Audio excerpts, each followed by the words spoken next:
Hi, I watched Narayaneente Moonnanmakkal and I absolutely loved the movie. So the movie follows three brothers, Viswan, Sethu and Bhaskar. And the three of them reunite after 24 years.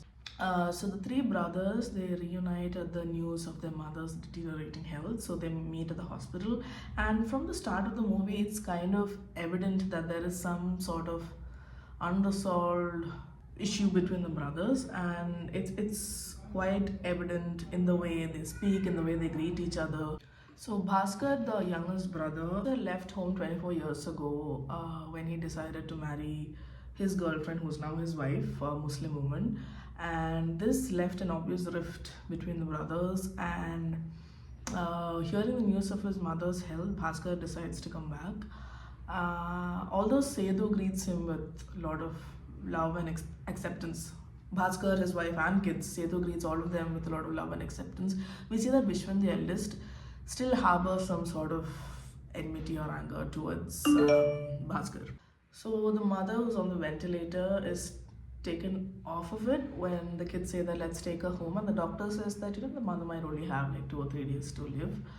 And then once they're all back home, they all sit around the dining table. They try to rekindle old memories and all that. But then what starts off as something happy ends up with pointing fingers, blaming each other about past mistakes and all that. Sethu, the eldest brother, he comes off as a tough, insensitive guy who's like deeply traditional, and Bhaskar, who's now settled abroad, comes off as a progressive guy who kind of holds back on saying the wrong thing. So this initial image that we have about Bhaskar and Vishwan is challenged by their kids.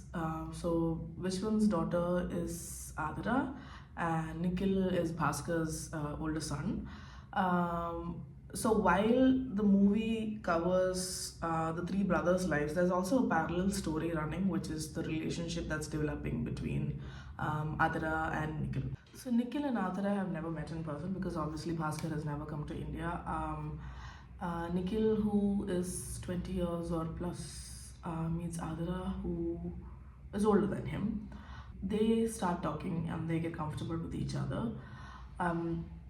And while they get to know each other, they also end up discussing about their fathers and the kind of image that they had about their parents in their minds. So Nikhil tells Athira that his dad Bhaskar might come off as a progressive guy, but he's actually quite old school at heart. And he says that his dad is also good at covering up things because he does not really show his true emotions or his feelings. And that's when Athira says that my dad might come off as an aggressive guy, but he calls a spade, and he never stores anything in heart. He just says things as it is. And that's when we get these two contrasting images of these two brothers. And this perspective of ours that Bhaskar is the progressive guy here is challenged by this one scene where Bhaskar comes into the room and tries to smother and kill his mother, hoping to go back as soon because the doctor said she might live another 2 days, but then she's still alive, she's still breathing. So Bhaskar is in a rush to go back because he has financial issues that are running on in the back of his mind and his job is at stake. So he just wants to go back as soon as possible. So he tries to smother his mom.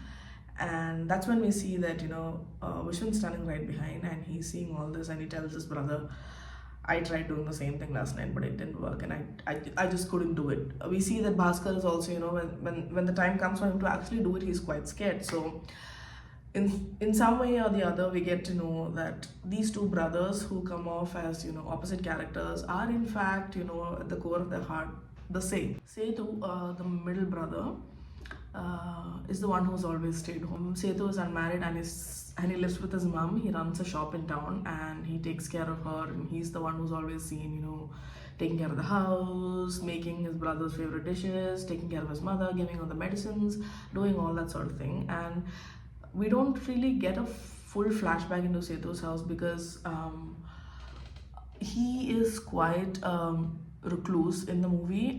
While there is long conversations going on between Viswan and Bhaskar, Sethu sort of keeps to himself, although it's very clear that he has much to say than the other two. Because Sethu is unmarried, we don't look into his past life from the angle of a wife or a girlfriend or a child. Now, Sethu is often called Potten or dumb by both Vishwan and Bhaskar, but in fact, Sethu is the one who is rooted in reality, who sees reason in whatever unreasonable things go on at home. Especially, there's a scene where Bhaskar asks Vishwan for his rightful share of the property, which is going to be divided now between the brothers. Because Bhaskar, when he left home 24 years ago, he said that I don't want anything to do with the property. But now he comes back, and when Vishwan tells this guy who comes to settle the will or whatever, when Vishwan tells him that, we don't have to give any share to Bhaskar because that's what he said 24 years ago, it kind of hurts Bhaskar and he wants a share of the property now. And then these two brothers get into a fight. But then that's when Sethu comes in between and says, Bhaskar, you can actually take my share. One of the reasons why Sethu remained unmarried is because there was this. So when Nikhil and Athira asked him, why didn't he get married? He says that, there was a proposal and there was this girl that I really liked, but the marriage didn't happen because Bhaskar's whatever rebellion happened, and then because of that I decided to, just let go of that wedding. So it's quite evident throughout the movie how Sethu is the one who has had to bear the brunt of Vishwan and Bhaskar's ego. Especially there's this one scene where, right before these two brothers get into a fight about the property, Sethu is making their childhood favorite curry, which is a prawns curry. And he tells Vishwan, just turn off the stove after 5 minutes, and he goes off to take a quick shower. And then by the time he's back from the shower, he sees the two brothers fighting. And in a huff, Vishwan says his dialogue, "Ee anju kootan ariyati potane kondano," something, and then this really hurts Sethu because all his life his brothers have called him dumb or potten or always invalidated his entire existence. And instead of saying anything there, he retires to the kitchen and then he sees that the prawns curry is actually burned. And this again just reinstates the fact that he's the one who has always had to suffer or who has always had to settle for nothing. In fact, not even, we can't say settle for less. He's actually not, his existence or his feelings are never validated or even looked at because the other two apparently have bigger fish to fry. So the feeling of Sethu's loneliness is quite evident in that large house. But one thing that I specifically loved about this movie is how none of these brothers are looked at from a very judgmental angle, because you get to see the human side of the, you get to understand why each of them are the way they are. Because Vishwan goes on to explain how when his mom was widowed at a young age, Vishwan had to take care of the house. He had to play the role of the father, or he had to take care of the entire house. And then there was Bhaskar, who was always rebellious and was used to getting things his way. But Bhaskar does not see this, but Bhaskar is somebody who always longed for his elder brother's validation, and he didn't get it because he openly tells Vishwan, "You've never spoken to me in a, you've never spoken to me with love ever." And then that's when Sethu says, "I didn't have the time for that." So then you see the human angle of these two brothers and Sethu in between the two of them. And then there's no space for judgment here. Because most of the people that we see in this movie are not really who they are. Somebody who must have come across as a very rude person might not really be rude. We get to see the human emotions behind these people. And that's why I really appreciate the intentional silence throughout the movie. There's not a lot of dialogue. It's quite sparse, and I think that silence is needed to actually have a dialogue with ourselves and see, oh, that's actually human. I would have done the same thing if I were in Vishwan's place or if I were in Bhaskar's place. And that's what I really like about this movie, how it tries to capture the emotion behind the action. Now, talking about Nikhil and Athira as a relationship, I saw a lot of articles which were talking about incest and this romantic relationship between cousins, condemning that and all that. But let's be real, just like exercising a muscle, blood relations or any like familial relations for that matter, these things have to be practiced or exercised. Kid, you can't expect your daughter or your son to meet a cousin like 2 decades later and then act normal or act like you're the cousins. And these two are they see meeting each other for the very first time. Their feelings are fresh. They don't come with the baggage of she's my cousin, so I have to treat her a certain way, or he's my cousin brother, so he's my younger cousin, so I have to treat him a certain way. These two don't come with that sort of baggage or expectations.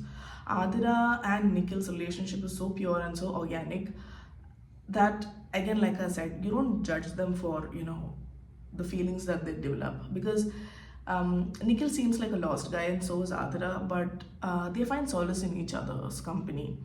And when Athira's dad finds out about the two of them, Nikhil does not defend himself, or he does not try to explain his point, nor does Athira try to explain her point of view. Because truth be told, most of us have had these feelings at one point or the other. Last day I was having a conversation with a friend who admitted that, she did have certain feelings for a cousin.